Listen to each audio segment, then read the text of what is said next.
how do you go from just doing the work to being known for what you do? What I'm really talking about is going from just being a practitioner in your space to being a thought leader. Let's talk about it. I have talked to countless people in so many different industries, from healthcare to finance to coaching, business, communication, leadership development. People who have been doing the work for years and years, they have tons of expertise, but they're actually not known for what they do. They want to be able to not just practice, but they want to actually be able to be sought after for consulting. They want to sell their brain, they want to sell their expertise. But if they're not known, not really known for what they do, how are they going to get to that point?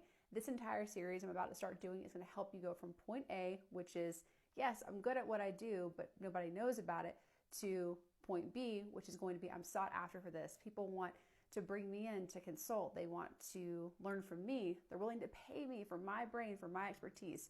All of this is going to help you get there. I think the first thing we have to understand is just being good at what you do is not enough to build authority.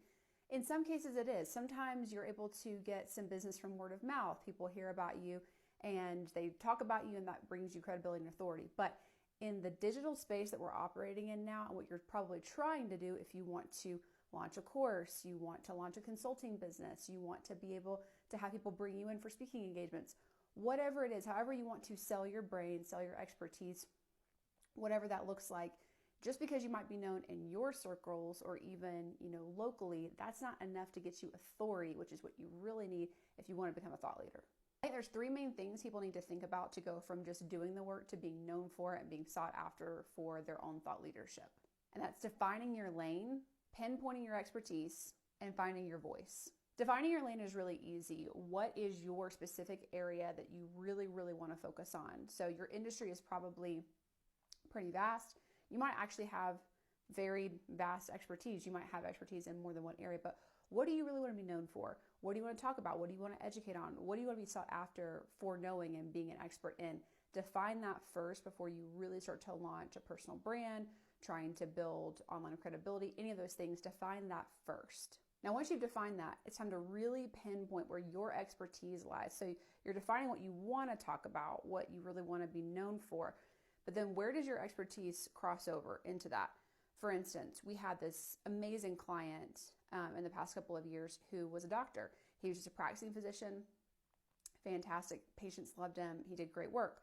But he wanted to go beyond that. He actually wanted to be able to educate other upcoming doctors, people who were graduating from medical school that were going into the field, and help them with their finances. So it's really interesting. So he kind of defined his area, which was, of course, the medical field and fellow doctors. But then he also had other expertise, not just in the field that he was in, but also in finance. And he could help them actually handle their finances, set up their practices, set up their businesses, because he had expertise in that space too. Those things crossed over and made a perfect offering for him to be able to have a digital offering, courses, education, consulting, all that kind of good stuff. Lastly, finding your voice. And this is how you're actually going to talk about this stuff. So you've defined your lane, the general kind of space you want to be in. You've really pinpointed that expertise, where those things cross over. Now, how do you want to show up in the marketplace? What do you want your digital presence to be? What do you want your social media voice to be? All these things are really important in becoming a thought leader.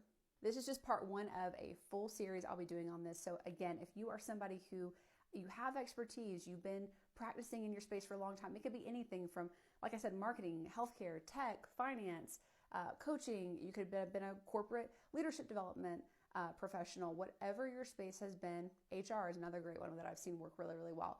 Wherever you're at, if you want to get out of just practicing the work and just doing the actual, physical tasks of your space, and you actually want to be able to be sought after, be known for what you do, you want to be a thought leader, you want to consult, you want to speak, whatever those things are, this series is going to help you go from where you are currently and get you there. So save this video, share it with somebody who maybe who could use it as well, and stay tuned for the next episode.